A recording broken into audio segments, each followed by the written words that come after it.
जय माता दी। आप सभी जानते हैं कि साल में 2 बार नवरात्रे आते हैं, लेकिन साल में 4 बार नवरात्रे आते हैं। 2 बार गुप्त नवरात्रे होते हैं और 2 बार चैत्र नवरात्रे और शारदीय नवरात्रे होते हैं, जो कुछ कम ही लोग जानते हैं। ये वीडियो मैंने इसलिए शामिल किया हर चीज़, जिससे आपको पता चले कि साल में 4 नवरात्रे आते हैं, जो इस समय गुप्त नवरात्रे चल रहे हैं फरवरी माघ माह में, और ये 18 फरवरी को समापन हो जाएंगे। लेकिन चैत्र नवरात्रि 2024 में कब शुरू हैं, कब समापन है, जानेंगे। वीडियो में पहली बार आएँ तो लाइक करें, सब्सक्राइब करें और शेयर करें, ताकि आगे की वीडियो की नोटिफिकेशन आप लोगों तक पहुंच सके। 2024 में चैत्र नवरात्रे कब हैं?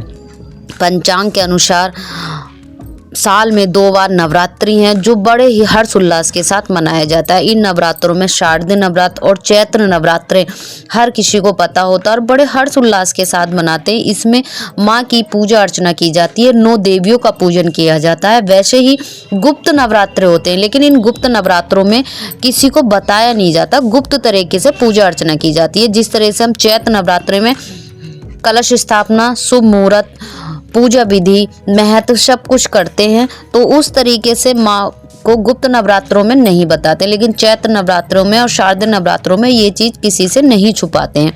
तो आइए जानते हैं 2024 में गुप्त नवरात्रे कब हैं। पंचांग, पारण का समय, मुहूर्त, घट स्थापना सब जानेंगे।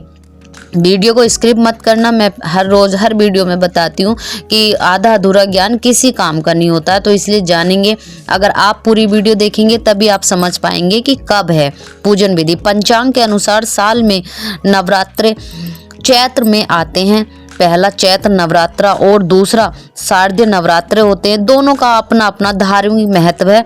चैत्र नवरात्रों की शुरुआत चैत्र शुक्ल पक्ष की प्रतिपदा तिथि से होती है।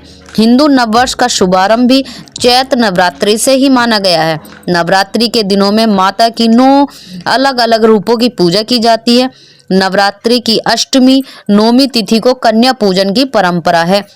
जब भी कन्या पूजन करते हैं तो घर में 9 देवियों को बुला करके कन्या पूजन किया जाता है। उनको हलवा, भोग, पूरी से उनको जिमाया जाता है और उनको दान, दक्षिणा, वस्त्र जितना बन सकता है उस तरीके से देकर उनको विदाई दी जाती है। आइए जानते हैं साल 2024 में नवरात्रे कब से शुरू होंगे और कब समापन होंगे।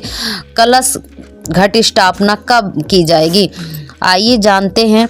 साल 2024 में चैत्र नवरात्रे का प्रारंभ 9 अप्रैल 2024 से होगा, जिसका समापन 17 अप्रैल 2024 को होगा। प्रतिपदा तिथि प्रारंभ 8 अप्रैल प्रातःकाल 11:50 पर है। प्रतिपदा तिथि समापन होगी 9 अप्रैल रात्रि 8:30 बजे। कलश स्थापना शुभ मुहूर्त होगा 9 अप्रैल प्रातःकाल 6:01 से प्रातःकाल 10:14 तक। कलश स्थापना अभिजीत मुहूर्त होगा 9 अप्रैल प्रातःकाल 11:57 से दोपहर 12:48 तक होगा। मान्यताओं के अनुसार नवरात्रि के पहले दिन कलश या घट स्थापना की जाती है। कलश स्थापना हमेशा शुभ मुहूर्त में की जानी चाहिए। नवरात्रि के पहले दिन प्रातःकाल जल्दी उठकर स्नान करें। अगर आप ब्रह्म मुहूर्त से पहले उठते हैं तो बहुत ही शुभ माना जाता है। निवृत्त होकर स्नान करने के बाद व्रत का संकल्प लें और पूजा स्थल का कलश या घट स्थापना करें।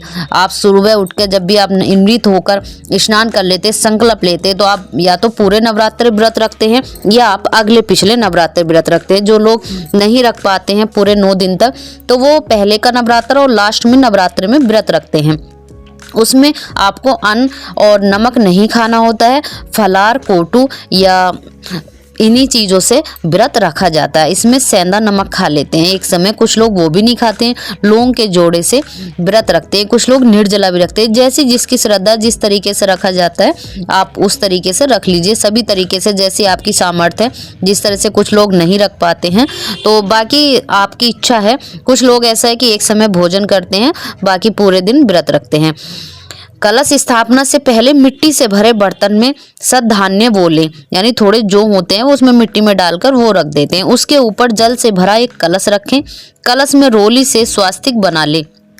अगर आप उससे स्वास्तिक बनाते हैं तो आपका जो कलश है उसमें उसके माला, उसमें जो कलावा होता है उससे भी आप उसका वो कर सकते हैं, कलावा बांधते हैं, उस पर रोली से स्वास्तिक बनाते हैं और आम की जो पत्ते होते हैं वो आम के पत्ते उसमें लगाकर और एक नारियल रखकर आप कलश स्थापना करते हैं इस तरीके से। और एक चौकी पर हमें पूजा लगानी होती है और माँ की छवि दुर्गे माँ की लगाकर हम लोग उस पर पूजा अर्चना करते हैं, अखंड जोत जलाते हैं।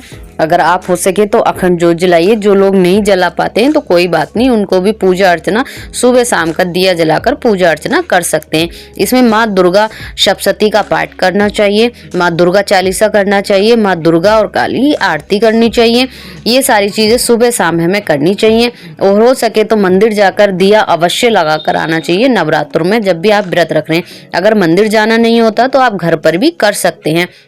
ये सारी चीज़ें इस तरह से वीडियो मैंने बनाई है, आपको बताया, और आपको अच्छी लगे वीडियो तो प्लीज़ लाइक ज़रूर करिए और कमेंट करके मुझे जय माता दी अवश्य लिखिए, क्योंकि जब आप जय माता दी लिखेंगे तो मुझे पता चल जाएगा कि आप लोगों को मेरी वीडियो अच्छी लगी। और मेरी कोशिश रहती है कि पूजा की संबंधित सारी चीज़ें मैं आप लोगों तक बताऊँ, लेकिन इससे भी आगे जानेंगे कि ये सब कन्या पूजन करते हैं नाठे नौमी में, लेकिन इसमें एक और महत्व है, आप जानेंगे पिन्नी खिलाने का। अगर आप नवरात्रों में पिन्नी खिलाते हैं तो ये बहुत ही शुभ फल होता है, माँ की कृपा आप पर बनी रहती है। ये पिन्नी आप नवरात्रों में किसी भी दिन खिला सकते हैं, सुहागनी स्त्रियों को ये पिन्नी खिलाई जाती है। कहते हैं माँ संकट हरने की ये पिन्नी होती है। अगर आपके घर में कष्ट परेशानी है तो ये पिन्नी आपको खिलानी चाहिए और बहुत ही शुभ माना जाता है। जैसे हम कन्या जिवाते हैं उसी तरीके से माँ सुहागनी महिलाओं को बुलाकर जिमाते हैं और उन्हें दान दक्षिणा वस्त्र आदि जितनी जिसकी सामर्थ्य उस हिसाब से देकर विदा करते हैं। संकट हरनी माता की कथा पढ़ते हैं और पूजा करते हैं। अगर आपको जाननी है किस तरीके से खिलाते हैं तो मैं वीडियो डाल दूंगी, आप देख लेना और ये मुझे कमेंट करके अवश्य पूछें। पूजा से संबंधित कोई भी जानकारी आप लेना चाहते हैं तो प्लीज़ मुझे कमेंट में ज़रूर बताइए, मैं नेक्स्ट वीडियो आपके लिए डाल दूंगी। और मेरी कोशिश रहती है कि पूजा से संबंधित धार्मिक और हमारे हिंदू धर्म से संबंधित पूजा विधि कुछ ऐसे खास तथ्य हमारे पुराण से या जो भी ग्रंथों से हम लोग करते हैं वो आप लोगों तक पहुँचाऊँ। कहते हैं ये जानकारी, कहते हैं ज्ञान तो बांटने से बढ़ता है। मेरी कोशिश रहती है